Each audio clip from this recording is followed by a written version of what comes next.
onde eu queria chegar. Contribuição. É onde eu queria chegar, Idalésio. Passando aqui um bocadinho também para o Edvaldo, na prática a realidade é outra, não é? Temos agora a questão da pandemia, que infelizmente é uma situação mundial, ninguém ficou de fora, todos os países sentem na pele, e incluindo a área mais... a área mais vulnerável, que são os empregadores por conta própria, sem falar do Estado, porque acredito que os funcionários estatais têm algum suporte e algum apoio e algum resguardo, mas falando dos pequenos empresários, falando desta camada que agora encontra-se mais vulnerável, em Angola sabemos muito bem que uma boa percentagem do cidadão angolano vive por conta própria, pequenos trabalhos obcecados, como chamamos no nosso calão. A realidade é outra e realmente nota-se agora uma quebra muito grande no rendimento destas pessoas, onde o Estado, obviamente, não sei se está a funcionar ou não, se está em vigor ou não, tem criado soluções em torno disso e muitas atividades sociais também a tentarem ajudar, muitos artistas, mas no que diz respeito ao direito, a segurança social tem funcionado? Qual é a percentagem, mais ou menos? Queria só chegar ali e também saber se o angolano tem noção de que existe que tem este direito e que existe esta entidade que o apoia, que preserva a sua dignidade e que, enfim, eu acho que já percebeste onde eu quero chegar. Ok, muito obrigado, Nádia. Desde já devo frisar, antes de tocar na questão, devo reforçar aquilo que são as dimensões do próprio sistema de segurança social, dimensões, se quisermos, né? Ou seja, o sistema de segurança social. Na verdade, a nível de Angola, tal como dizia o doutor Idalésio, portanto, encontra-se estruturada em 3 subníveis, que temos o primeiro subnível, ou subsistema, que vamos ter o sistema de base da proteção, ou seja, a proteção da base. Exato. Portanto, no âmbito da proteção da base, tal como reiterou e muito bem, questões de maternidade, a questão da pobreza, as pessoas carenciadas, portanto, ali ela tem o caráter assistencial, em modo resumido, e posterior temos também aquilo que é a proteção da base, portanto, aquilo que é a proteção social, um outro subsistema que é a proteção social, e os objetivos vão alterando segundo cada um dos subsistemas. No âmbito do sistema de proteção social, e temos um outro terceiro, que é o sistema complementar, que vai unir os 2 sistemas. Portanto, nós temos, tal como dizia e muito bem, a lei de base, estamos a falar da lei 7/4, a lei de base de proteção social em Angola. Portanto, esse próprio sistema de proteção social que nós estamos aqui a referir, ele vai incidir sobretudo aos trabalhadores por conta própria, aos trabalhadores por conta de outrem, o que, na verdade, diferente da outra, que é assistencial, que tem um caráter do princípio universalista, portanto, tal como explica muito bem o Dr. Ramiro, que é um autor, um jurista, que ele tem um livro sobre a segurança social em Angola, e ele explica muito bem relativo a essa questão. Portanto, toca nessa questão que ali é contributiva. Portanto, aqui encontramos o âmbito contributivo, quer por conta própria, quer por conta de outra. Portanto, ali a necessidade tal como referiu o doutor Idalésio, que há 3% e depois 8% por parte da entidade empregadora.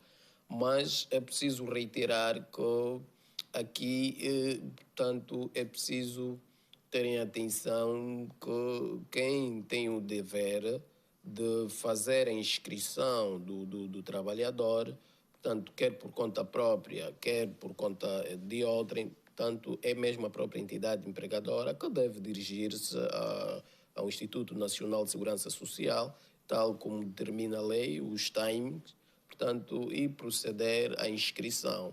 Na verdade, há uma certa ignorância por parte também de nós, como trabalhadores, que furtamos de saber sobre aquilo que são os nossos direitos. E, por outro lado, as entidades empregadoras também agem com algum dolo no sentido de furtar-se em poder contribuir com essa questão.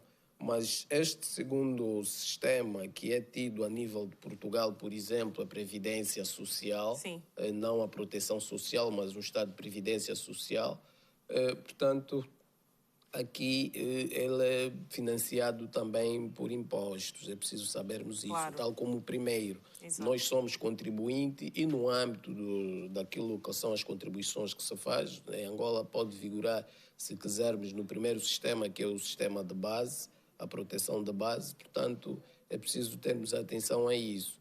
Agora, a questão que se vive relativamente a esses tempos difíceis, tempo de Covid, há certa dificuldade em as empresas, estamos a falar das pequenas, médias Médias, e exato. grandes empresas, até temos um regime jurídico que regula, portanto, vem a regular as empregadas domésticas também, é preciso termos atenção a essa questão.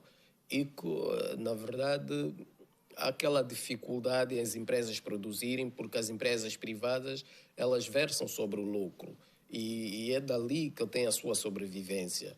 Há essa dificuldade, muitas das vezes, em poder fazer o pagamento, o desconto, o direito de segurança social, devam comunicar a essas instituições e, de per si, atendendo o princípio da iniciativa econômica que é regulada pelo Estado, são contribuintes, o Estado, na verdade, tem a obrigação de poder apoiá-los e manter as famílias a viver de modo sã, segundo aquilo que são as tarefas, aquilo que é a prossecução das necessidades coletivas, conforme prevista na própria Carta Magna do país. E, por outro Exatamente. lado, é dali onde se fomenta a própria economia.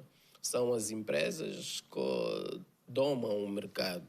E é interessante que o próprio Estado deve tomar uma atenção especial a isso, porque tanto o mercado informal também há esse problema, e o doutor Idalese parece que já referiu a isso. Exatamente. Há essa questão das pessoas do mercado informal que também não estão inscritas. Não, portanto, é Mas isso preciso. também acaba por ser uma faca de dois gumes, é como eu digo. Eu não sei se o doutor Idalese também concorda connosco.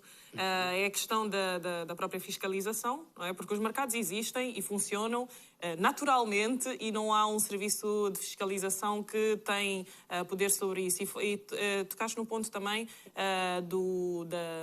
da questão da falta de conhecimento algumas vezes, e há quem conhece mas ignora. Mas eu acho que é uma faca de dois gumes, não sei se o doutor concorda comigo, de que é uma responsabilidade de ambas as partes. Acaba por ser uma responsabilidade do Estado, mas também do próprio cidadão. Portanto, a falta de conhecimento, resumindo e concluindo, a falta de conhecimento acaba por ser também mais por parte do próprio cidadão. Afirmativo, afirmativo. E relativamente a essa questão, eu gostava de também me pronunciar nos seguintes termos.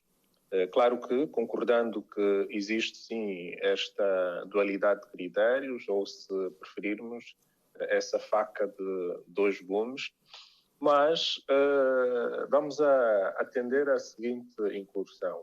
Uma das consequências mais dilacerantes resultantes da crise financeira global, e em particular a crise financeira e económica que Angola vai vivendo. Aliás, nós estamos a enfrentar 4 anos consecutivos de recessão económica, ou seja, o Kwanza desvaloriza-se durante esses consecutivos 4 anos. Acrescido a isso, nós temos também o advento da Covid-19, e visto e ponderado isso tudo, claro que é inequívoco concluir que tudo isso tem que ver com a questão do desemprego. Quando nós temos dificuldades financeiras a nível do país, isso vai se alastrar para as empresas, isso depois vai naturalmente chegar no quesito